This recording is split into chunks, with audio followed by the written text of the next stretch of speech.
Bonjour, amis stoïciens. Aujourd'hui, nous allons plonger dans quelque chose d'assez inhabituel, mais extrêmement pertinent.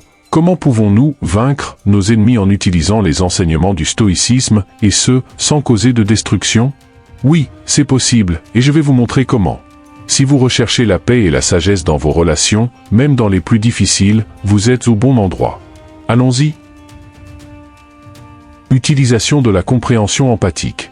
Vous êtes-vous déjà retrouvé dans une confrontation avec quelqu'un, où chaque mot semble une flèche en direction du cœur du conflit, mais au fond, personne ne veut vraiment être la cible? Cela arrive dans les meilleures familles, et dans le feu de l'action, il est facile d'oublier que, derrière des opinions divergentes, il y a un être humain. Voici où notre première stratégie stoïcienne entre en jeu, la compréhension empathique. Il ne s'agit pas seulement d'écouter, mais d'écouter dans l'intention de comprendre, même si, surtout si, nous ne sommes pas d'accord. Maintenant, pensez à Marc Aurèle, non seulement comme un empereur romain, mais comme quelqu'un qui, comme nous, faisait face à des dilemmes quotidiens. Il nous rappelle que nous avons le pouvoir sur nos esprits, non sur les événements extérieurs. Lorsque nous appliquons cela à notre confrontation, nous réalisons que gagner n'est pas dans le fait de vaincre l'autre, mais de maintenir notre tranquillité et notre compréhension. C'est cela, la compréhension empathique dans son essence. C'est choisir le pont au lieu de l'abîme, même lorsque l'abîme nous regarde en retour. Et voici un petit secret, pratiquer la compréhension empathique peut être étonnamment amusant. Cela transforme le jeu du « moi contre toi » en « nous contre le problème ». Visualisez cela, au lieu de deux gladiateurs se faisant face dans l'arène, nous sommes deux détectives avec des pipes, stylisées, bien sûr, déchiffrant ensemble le mystère du désaccord. Soudain, l'ennemi n'est plus la personne en face, mais le malentendu qui réside entre nous. Mais comment faire cela en pratique, demandez-vous? Commencez par de petits pas, une respiration profonde avant de répondre, un moment pour réfléchir à ce que l'autre essaie réellement de communiquer. Rappelez-vous, l'objectif n'est pas de gagner le débat, mais d'élargir votre compréhension et, qui sait, de construire un pont là où il y avait auparavant un mur. Cela ne signifie pas que vous devez être d'accord avec tout, cela signifie que vous choisissez de comprendre avant d'être compris. Alors, la prochaine fois que vous vous retrouvez dans un duel verbal, faites une pause et demandez-vous, est-ce que j'essaie de comprendre ou juste de gagner? La compréhension empathique est la clé pour transformer les adversaires en alliés et, dans le processus, peut-être découvrir que le véritable ennemi était en fait un ami mal compris. Dans le monde stoïcien, c'est ainsi que l'on gagne une bataille sans détruire l'ennemi, en changeant la perception de qui, ou de ce que, l'ennemi est réellement. 2. Contention des réactions. Vous êtes-vous déjà retrouvé dans l'une de ces situations explosives où chaque mot semble une allumette prête à enflammer la mèche? C'est exactement à ce moment-là que la contention des réactions entre en scène dans notre vie, comme un chef d'orchestre qui apaise l'orchestre avant que la musique ne devienne un chaos. C'est vrai, avant de laisser échapper ce commentaire acide et d'incendier le pont tout juste construit par la compréhension empathique, que diriez-vous d'une pause dramatique? Une pause non seulement pour les faits, mais pour vraiment réfléchir au pouvoir de nos réactions. Épictète, un sage stoïcien, nous laisse un conseil intemporel, ce n'est pas ce qui nous arrive, mais comment nous réagissons à ce qui nous arrive qui compte. Imaginez-vous comme le réalisateur d'un film, où chaque réaction de votre part peut changer le scénario de l'histoire.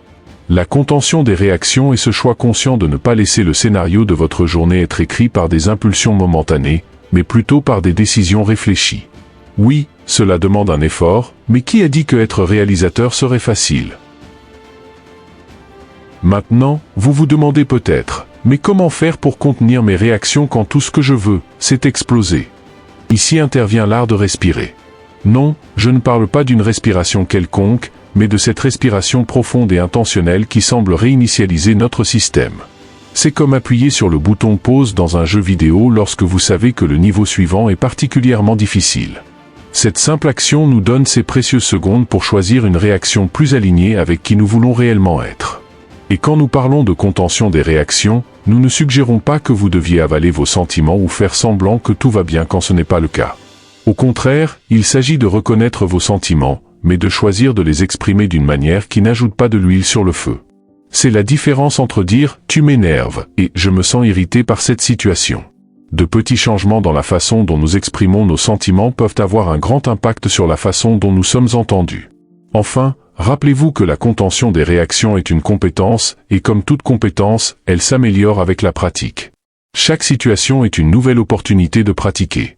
Alors, la prochaine fois que vous vous retrouvez dans un moment de tension, voyez cela comme une invitation à pratiquer l'art stoïcien de contenir vos réactions. Avec le temps, vous découvrirez que vous avez non seulement maintenu la paix autour de vous, mais aussi cultivé une paix intérieure durable. Et, convenons-en, qui ne voudrait pas être connu comme la personne qui garde son calme même dans les tempêtes. Point 3. Valoriser la vertu.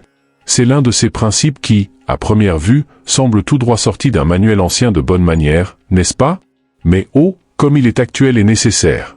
Valoriser la vertu, c'est comme choisir la route moins fréquentée, celle qui nous défie d'être meilleurs, non pour une médaille ou une tape dans le dos, mais parce qu'au fond, nous savons que c'est la bonne chose à faire. C'est une question de caractère, ce super pouvoir interne que nous avons tous, mais que nous oublions parfois d'utiliser.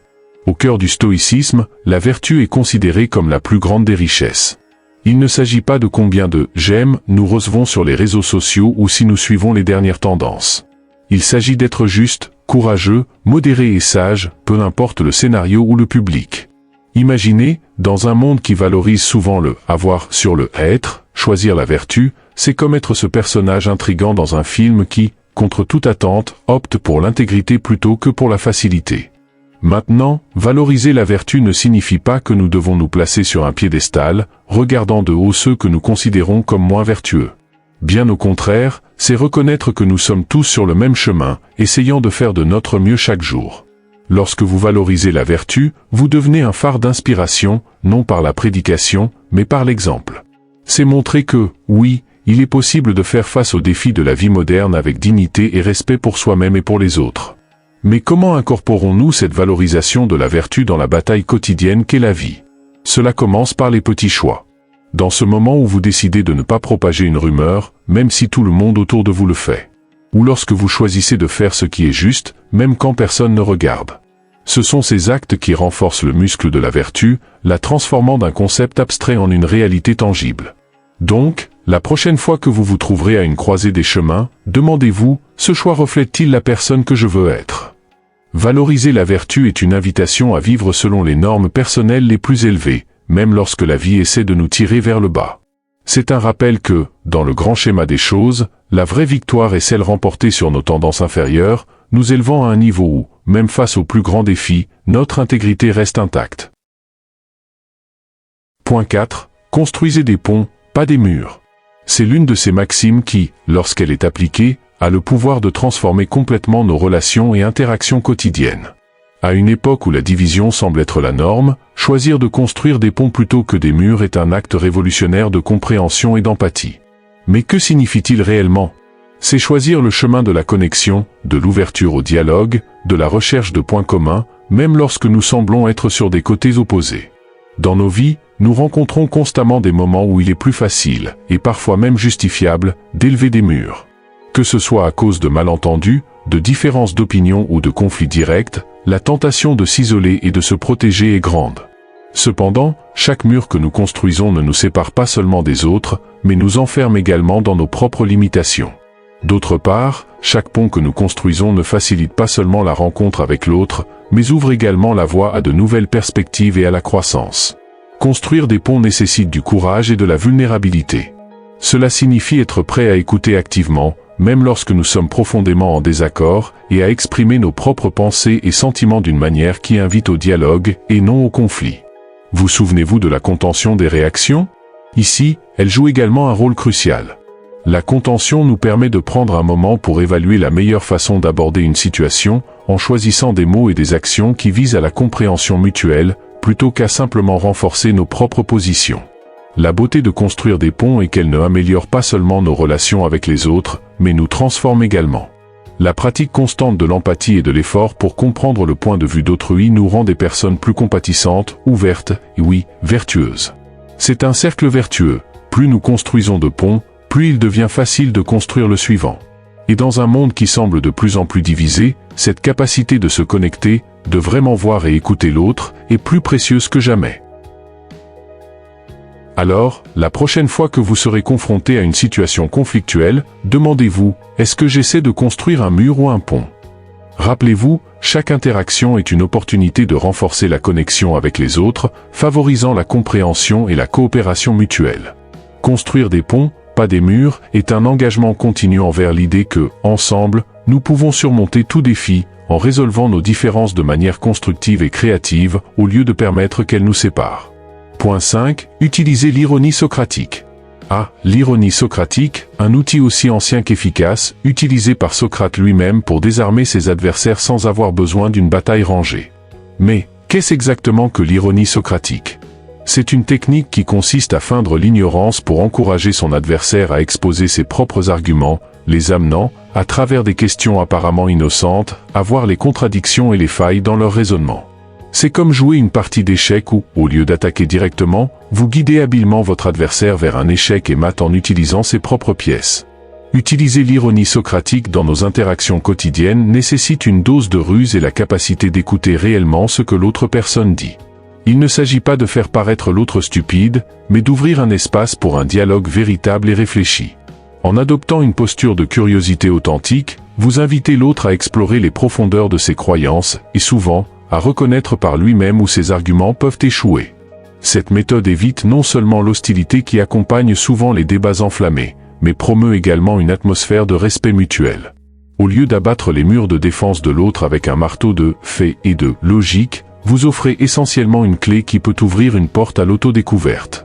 C'est une forme d'engagement qui valorise le voyage d'apprentissage conjoint, plutôt que de simplement chercher un « vainqueur » dans la conversation. Cependant, il est crucial d'aborder l'ironie socratique avec l'intention correcte. Si mal utilisée, elle peut facilement se transformer en sarcasme, ce qui ne sert qu'à éloigner les gens. La clé est de maintenir un équilibre entre être provocateur et soutenant, permettant au dialogue de couler de manière que les deux parties se sentent entendues et respectées. Cela peut transformer des conflits potentiels en opportunités de croissance et de compréhension mutuelle. Ainsi, la prochaine fois que vous vous retrouverez dans une discussion, essayez d'utiliser l'ironie socratique. Voyez cela comme une invitation à danser avec les idées de l'autre, en menant doucement, mais en leur permettant également d'avoir de l'espace pour se mouvoir. Vous pourriez être surpris de voir à quel point cette approche peut être efficace pour atteindre une compréhension plus profonde, et qui sait, peut-être même gagner un adversaire de votre côté, sans que personne ne se sente vaincu. Point 6. Pratiquez la résilience. La résilience est souvent vue comme la capacité de rebondir après des adversités, mais elle est bien plus que cela. C'est aussi la capacité de faire face aux défis, de s'adapter aux changements, de résister à la pression et de sortir non seulement intact, mais plus fort et plus sage. Dans le contexte de la bataille contre nos ennemis, qu'ils soient des circonstances de la vie, des obstacles internes ou des conflits avec d'autres, la résilience est notre bouclier et notre épée. La véritable résilience ne naît pas du déni de la douleur ou de la souffrance, mais de la reconnaissance et de l'acceptation de celle-ci comme parties intégrantes de l'expérience humaine. En acceptant que nous ferons face à des difficultés, nous nous préparons mieux à les affronter.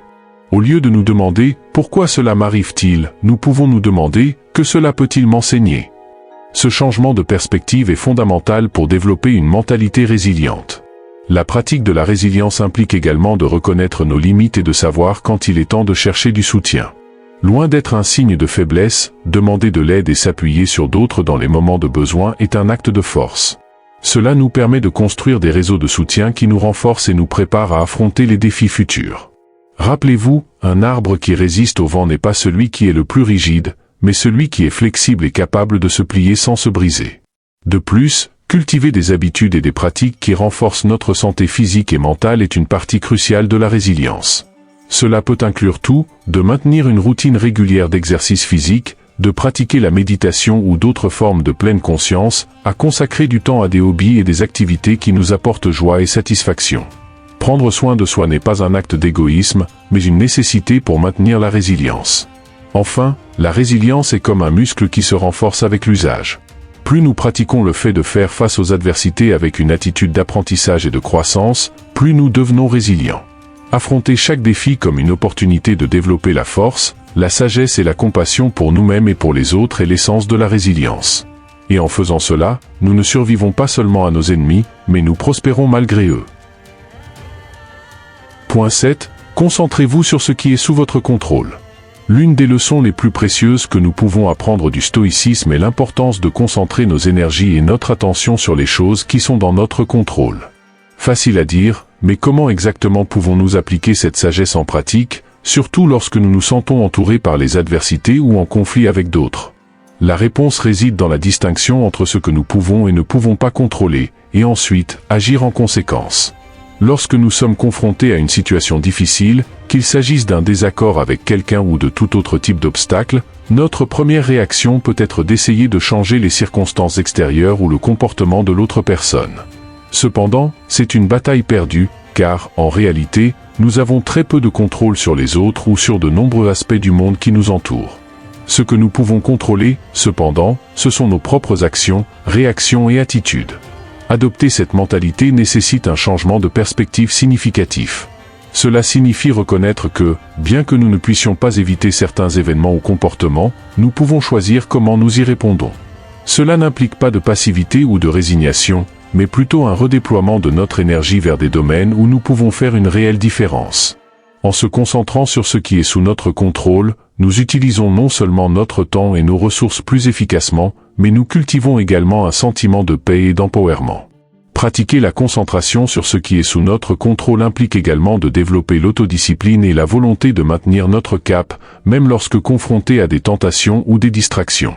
Cela peut être aussi simple que de s'engager dans une routine quotidienne qui nous soutient dans nos objectifs, ou aussi complexe que de maintenir l'intégrité sous pression. La clé est la cohérence et la détermination à appliquer ce principe, jour après jour. Enfin, en nous concentrant sur ce qui est sous notre contrôle, nous devenons non seulement plus efficaces pour surmonter les défis, mais nous cultivons également une plus grande sérénité intérieure. Sachant que nous faisons de notre mieux dans les limites que nous avons, nous pouvons rester calmes au milieu de la tempête. Cela bénéficie non seulement à nous individuellement, mais a également un effet positif sur ceux qui nous entourent, transformant potentiellement les adversaires en alliés, à mesure qu'ils reconnaissent notre résilience et notre concentration. Point 8. Promouvoir le pardon. Le pardon est un outil puissant dans l'arsenal du stoïcien moderne. Contre l'intuition de beaucoup, pardonner n'est pas un signe de faiblesse ni une concession à l'ennemi. Au contraire, c'est une démonstration de force intérieure et de compréhension profonde de la nature humaine. En choisissant le pardon, nous nous libérons du poids du ressentiment et ouvrons l'espace pour la croissance personnelle et la paix intérieure. Pardonner à quelqu'un qui nous a fait du tort peut sembler une tâche herculéenne. La douleur et le chagrin peuvent créer des barrières presque insurmontables. Cependant, il est essentiel de reconnaître que le pardon, avant tout, est un cadeau que nous nous faisons. En relâchant les liens de l'amertume, nous nous libérons d'une prison émotionnelle qui nous empêche de vivre pleinement. C'est un processus qui nécessite du temps et de la réflexion, mais dont les bénéfices sont incommensurables. De plus, le pardon nous permet de voir notre ennemi sous une lumière différente. En reconnaissant que nous sommes tous faillibles et capables d'erreurs, nous pouvons cultiver l'empathie et la compréhension, même envers ceux qui nous ont blessés. Ce n'est pas un processus de justification ou d'excuse des comportements nuisibles, mais plutôt de comprendre que la colère et le ressentiment nous font plus de mal qu'à la personne qui nous a offensés. Pratiquer le pardon a également un effet transformateur sur nos relations interpersonnelles. Lorsque nous pardonnons, nous montrons aux autres qu'il est possible de surmonter les malentendus et les conflits de manière saine et constructive.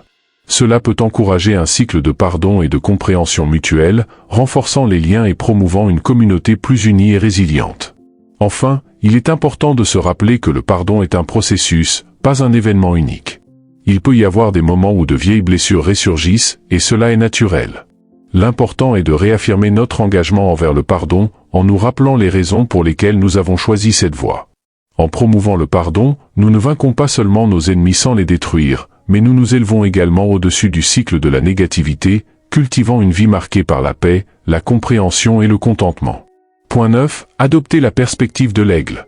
Adopter la perspective de l'aigle est une stratégie stoïcienne puissante qui nous invite à élever notre vision au-dessus des trivialités et des conflits du quotidien, pour voir la vie d'un point de vue plus large et plus englobant. Cette métaphore, inspirée de la capacité de l'aigle à voler à de grandes hauteurs tout en maintenant une vision claire et détaillée du sol en dessous, symbolise la capacité d'observer nos vies et les défis auxquels nous faisons face avec une perspective élevée.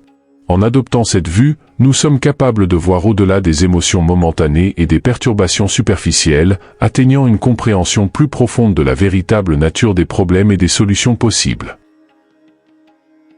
Dans ce contexte, la perspective de l'aigle nous enseigne l'importance de nous détacher des petites irritations et disputes qui consomment souvent une grande partie de notre énergie et de notre attention. Au lieu de réagir impulsivement à chaque contrariété, cette approche nous encourage à faire une pause et à considérer la situation dans son ensemble, y compris les conséquences possibles à long terme de nos actions. Cela ne signifie pas ignorer les problèmes ou adopter une posture d'indifférence, mais plutôt choisir de répondre de manière plus réfléchie et stratégique en se concentrant sur ce qui compte vraiment. La capacité de discerner ce qui est trivial de ce qui est fondamental est une vertu que cette perspective cherche à cultiver, promouvant une vie plus paisible et centrée sur nos véritables objectifs. De plus, la perspective de l'aigle nous aide à reconnaître notre position au sein d'un contexte plus large, y compris notre connexion avec les autres et avec le monde qui nous entoure. En nous élevant au-dessus des détails minutieux et en regardant le panorama général, nous pouvons voir comment nos actions et attitudes s'inscrivent dans un réseau plus vaste de relations et d'événements. Cela nous permet d'agir de manière plus consciente et harmonieuse, recherchant des solutions qui nous bénéficient non seulement individuellement, mais qui contribuent également au bien-être collectif. En fin de compte, la perspective de l'aigle est un outil d'empowerment et de sagesse, qui nous habilite à faire face aux défis de la vie avec une vision claire, calme et compréhensive, nous guidant sur un chemin de croissance personnelle et de contribution significative au monde. Point 10. Cultiver l'autosuffisance émotionnelle. Cultiver l'autosuffisance émotionnelle est un voyage profond et transformateur, enraciné dans les enseignements du stoïcisme, qui nous apprend à trouver la paix intérieure et le bonheur indépendamment des circonstances extérieures. Cette pratique implique le développement d'une forteresse intérieure qui nous permet de faire face aux vicissitudes de la vie avec équilibre et sérénité, sans dépendre excessivement des opinions, approbations ou actions d'autres personnes. L'autosuffisance émotionnelle ne signifie pas l'isolement ou l'insensibilité, mais plutôt la capacité de maintenir sa propre stabilité et contentement, même face aux tempêtes émotionnelles qui peuvent surgir des interactions et événements extérieurs. En cultivant cette résilience interne, nous ouvrons la voie à une véritable liberté, où notre bonheur n'est pas déterminé par les vagues de l'environnement extérieur, mais par la sagesse et la tranquillité qui résident en nous. Dans ce processus de renforcement émotionnel, l'introspection et la réflexion continue jouent des rôles cruciaux. À travers la pratique de la méditation, de l'auto-examen et de la contemplation, nous pouvons nous connaître profondément, identifiant nos vulnérabilités, peurs et désirs. Cette connaissance profonde de soi est la pierre angulaire de l'autosuffisance émotionnelle, car lorsque nous comprenons nos émotions et réactions, nous gagnons la capacité de les gérer de manière plus efficace. Cela ne nous aide pas seulement à éviter d'être emportés par des impulsions momentanées ou par des turbulences émotionnelles, mais nous permet également de prendre des décisions alignées avec nos valeurs les plus profondes, favorisant ainsi une vie plus authentique et satisfaisante. De plus, l'autosuffisance émotionnelle nous encourage à cultiver une relation saine avec la solitude et le silence, les voyant non pas comme des états à éviter, mais comme des opportunités précieuses pour la croissance et l'autoconnaissance. En nous sentant à l'aise dans notre propre compagnie, nous découvrons des sources de joie et de satisfaction qui sont véritablement les nôtres, non empruntées ou dépendantes de facteurs externes. Cette capacité de trouver du contentement en soi est libératrice, car elle réduit la dépendance à la validation externe, renforçant notre intégrité et authenticité. En fin de compte, cultiver l'autosuffisance émotionnelle est un acte d'amour-propre et de respect, une reconnaissance que nous sommes complets tels que nous sommes et que nous possédons en nous tout ce qui est nécessaire pour affronter la vie avec courage, dignité et paix. Pratiquer la pleine conscience, ou mindfulness, est une invitation à nous ancrer dans le moment présent, cultivant une conscience pleine de nos expériences, pensées et émotions sans jugement. Cette pratique, enracinée à la fois dans la philosophie stoïcienne et dans les traditions méditatives, nous enseigne à observer la richesse et la complexité de l'ici et maintenant, réduisant le bruit mental causé par les préoccupations concernant le passé ou l'avenir. En développant la pleine conscience, nous apprenons à reconnaître nos schémas de pensée et réactions émotionnelles habituelles, ce qui nous permet de répondre aux situations de la vie de manière plus calme et réfléchie. Cela ne signifie pas supprimer ou ignorer les sentiments et pensées désagréables, mais plutôt les laisser exister sans leur permettre de définir ou dominer notre expérience. La pratique de la pleine conscience peut être incorporée dans notre routine quotidienne de manière simple, mais profondément transformatrice. Par exemple, nous pouvons commencer par prêter une attention consciente aux activités quotidiennes, comme manger, marcher ou respirer. En faisant cela, non seulement nous augmentons notre appréciation pour les petits plaisirs de la vie, mais nous entraînons également notre esprit à rester concentré et présent, réduisant la tendance à divaguer dans les préoccupations ou les distractions. De plus, des techniques formelles de méditation mindfulness peuvent être pratiquées pour approfondir cette compétence, créant des espaces délibérés de tranquillité et d'observation intérieure. Ces pratiques nous aident à créer une base solide de paix et de stabilité intérieure, sur laquelle nous pouvons faire face aux défis de la vie avec une présence calme et centrée. Au-delà des bénéfices personnels, pratiquer la pleine conscience a un impact positif significatif sur nos relations interpersonnelles. En étant plus présents et conscients, nous sommes capables d'écouter et d'interagir avec les autres de manière plus authentique et empathique. Cela non seulement améliore la qualité de nos relations, mais nous permet également de naviguer à travers les conflits et les malentendus avec une capacité accrue de compréhension et de compassion. La pleine conscience, donc, n'est pas seulement un outil pour le bien-être personnel, mais aussi un chemin pour construire des communautés plus harmonieuses et connectées. En essence, en cultivant la pratique de la pleine conscience, nous ne sommes pas seulement en train d'améliorer notre propre vie, mais contribuons également au bien-être collectif, un moment à la fois. En résumé, ces principes stoïciens, se concentrer sur ce qui est sous notre contrôle, promouvoir le pardon, adopter la perspective de l'aigle, cultiver l'autosuffisance émotionnelle et pratiquer la pleine conscience, nous offrent des outils puissants pour naviguer dans la complexité de la vie moderne. En les intégrant dans notre quotidien, nous pouvons non seulement faire face aux défis avec plus de résilience et de sagesse, mais aussi cultiver une vie marquée par la paix intérieure, la satisfaction et une connexion plus profonde avec ceux qui nous entourent. Ces principes nous rappellent que, malgré les tempêtes extérieures, nous avons la capacité de maintenir un havre de tranquillité en nous, nous permettant de vivre une vie pleine de sens et d'engagement. Développer la flexibilité mentale est une compétence cruciale dans le tissu complexe de la vie moderne, où le changement constant est la seule certitude. Cette compétence, qui peut être améliorée et cultivée au fil du temps, se réfère à la capacité de s'adapter rapidement à de nouvelles situations, de changer de cap face à des obstacles et de considérer divers points de vue et solutions pour un problème. La flexibilité mentale est, en essence, l'antithèse de la rigidité de pensée, c'est une invitation à la créativité, à l'innovation et à la résilience. Elle nous encourage à remettre en question nos suppositions, à explorer de nouvelles idées sans préjugés et à embrasser l'incertitude comme une opportunité pour la croissance. En développant cette flexibilité, nous devenons plus aptes à naviguer dans les complexités de la vie, trouvant des solutions innovantes aux défis que nous rencontrons et restant ouverts à apprendre de chaque expérience. La flexibilité mentale joue également un rôle vital dans notre capacité à gérer le stress et l'adversité. Au lieu de se fixer sur les obstacles ou de s'accrocher à un seul mode de pensée, un esprit flexible cherche activement des alternatives et des perspectives différentes. Cela augmente non seulement notre efficacité dans la résolution de problèmes, mais contribue également à notre bien-être émotionnel, en réduisant l'anxiété qui accompagne souvent l'incertitude et le changement. De plus, en adoptant une approche plus flexible, nous apprenons à accepter que nous n'avons pas toujours le contrôle sur les résultats, mais que nous pouvons toujours choisir comment nous adapter et répondre aux circonstances. Cette acceptation est fondamentale pour construire une paix intérieure durable et pour cultiver une attitude d'ouverture face à la vie, caractéristiques essentielles d'un esprit véritablement flexible. Outre ses avantages individuels, la flexibilité mentale a des implications significatives dans nos relations interpersonnelles.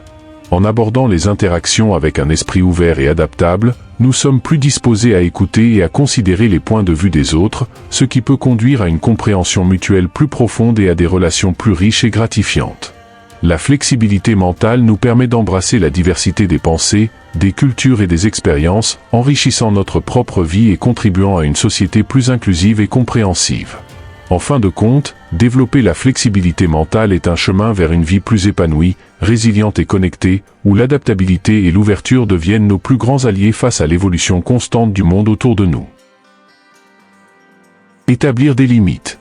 Établir des limites claires est une pratique essentielle pour maintenir le bien-être émotionnel et psychologique dans un monde de plus en plus complexe et exigeant. Les limites sont les lignes invisibles qui définissent jusqu'où nous sommes disposés à aller et ce que nous sommes prêts à accepter des autres, tant en termes de comportement que de demandes émotionnelles ou physiques. La capacité d'établir et de maintenir des limites claires reflète un profond respect de soi et de ses propres valeurs, ainsi qu'une expression de la connaissance de soi et de l'estime de soi. Lorsque nous définissons des limites saines, nous communiquons aux autres comment nous souhaitons être traités, créant un espace sûr pour notre développement personnel et pour l'interaction respectueuse dans les relations. Des limites bien définies nous aident à éviter l'épuisement émotionnel et le ressentiment, nous permettant de prendre soin de notre santé mentale et physique de manière proactive. Cependant, établir des limites claires n'est pas une tâche facile. Cela nécessite du courage, de l'assertivité et, souvent, la volonté de faire face à des conflits et à des malentendus. Il est essentiel de commencer par identifier nos propres besoins, valeurs et limitations. Ce processus d'auto-évaluation nous permet de comprendre ce qui est véritablement important pour nous et ce que nous ne pouvons pas tolérer. Avec cette clarté, nous pouvons communiquer nos limites aux autres de manière assertive, exprimant nos attentes et besoins sans agressivité, mais avec fermeté. La communication efficace est la clé pour que les limites soient respectées, et cela peut nécessiter la pratique de dire « non » de manière respectueuse, mais décisive, établissant un précédent pour les interactions futures. De plus, établir des limites claires est un acte d'équilibre qui implique non seulement la protection de notre espace personnel, mais aussi le maintien de relations saines et productives. Cela signifie être suffisamment flexible pour ajuster nos limites lorsque cela est approprié, reconnaissant que les relations évoluent et que les circonstances changent. En même temps, il est crucial de rester ferme sur nos principes fondamentaux et sur ce que nous considérons comme non négociables. Lorsque nous établissons et honorons nos limites, nous enseignons aux autres comment faire de même, favorisant un environnement de respect mutuel et de compréhension.